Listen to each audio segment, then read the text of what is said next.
Okay, the first thing to do is to make sure that you have all the right tools.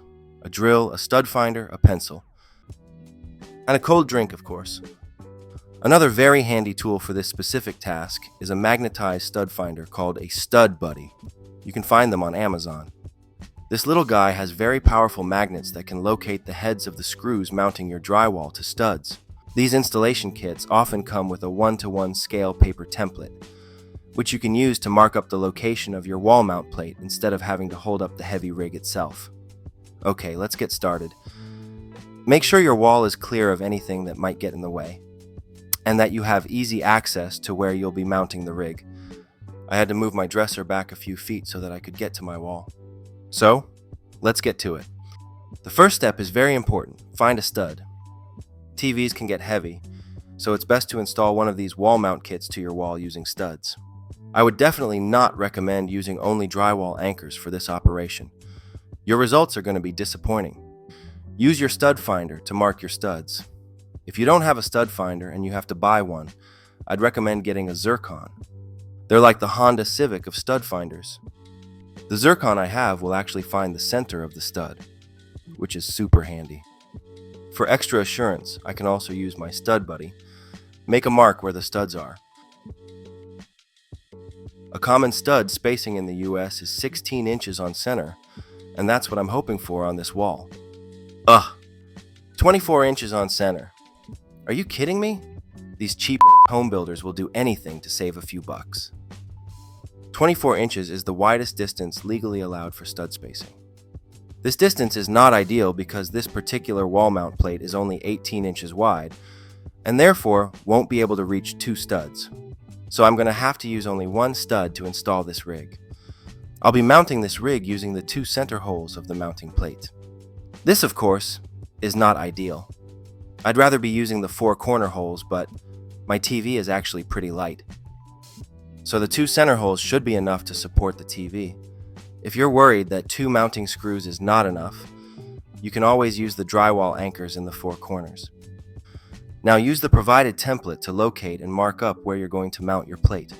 If your wall mount kit does not come with one of these templates, use the mounting rig itself. Yeah, it sucks, but it will help ensure accuracy. When marking up your location, make sure to account for the size of the TV itself. You don't want to mount your TV only to find that it's now too low to put your dresser back underneath, or too high to watch without craning your neck up to the ceiling. You can use a tape measure to help visualize and plan out where the TV will be. I want to make sure that I mount the rig high enough so that my TV and dresser don't interfere with each other. With the hole locations marked, I go ahead and use the lag bolt provided in the installation kit to begin installing the mounting plate. Tighten it enough to be able to hold up the rig, but don't tighten it all the way because it still has to be leveled. And that'll be difficult with the lag bolt fully tightened. This kit included a small level with it, so use that to level out the mounting plate. With the rig all level, install that bottom lag bolt. As you do so, keep your eye on the level to ensure that the rig hasn't shifted off level. Then, fully tighten the bolts. I'll use the drill, and then a hand wrench to finish them off. Don't go Incredible Hulk on these things. Just make sure that they're tightened well. Your studs might be closer than 24 inches. If so, try to use the 4 corner holes to mount the plate. Obviously, 4 mounting bolts and studs is better than 2. But as I said earlier, my TV is a 50-inch, and it's pretty light, so 2 will suffice. With my rig installed on the wall, I need to put the hanger arms onto the back of my TV. Your smart TV will come with these threaded holes on the back. These are to mount the hanger arms. Your mounting kit will come with several different lengths of screws and 2 different thread sizes. Figure out which screw is best, then mount the hanger arms. Note that these arms are directional, so make sure you mount them correctly. Refer to the instructions provided in your kit for proper installation. Also, if your TV has the legs attached to it, make sure you remove those before mounting to the wall. They're usually attached via screws, either on the bottom or on the back of the TV near the bottom.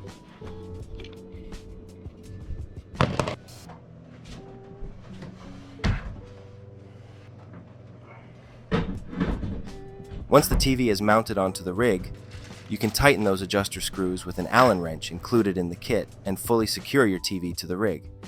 Many of these wall mount rigs also have an adjustable tilt, allowing you to point your TV slightly down for better viewing. These can also be tightened with the included Allen wrench. Now you can simply adjust your TV's horizontal location on the rig by sliding it back and forth. Also to note, these particular hanging arms have an adjustable screw that secures the TV onto the horizontal sliding rails. If yours has those too, be sure to tighten those as well. Now you can plug everything back in, and you're done.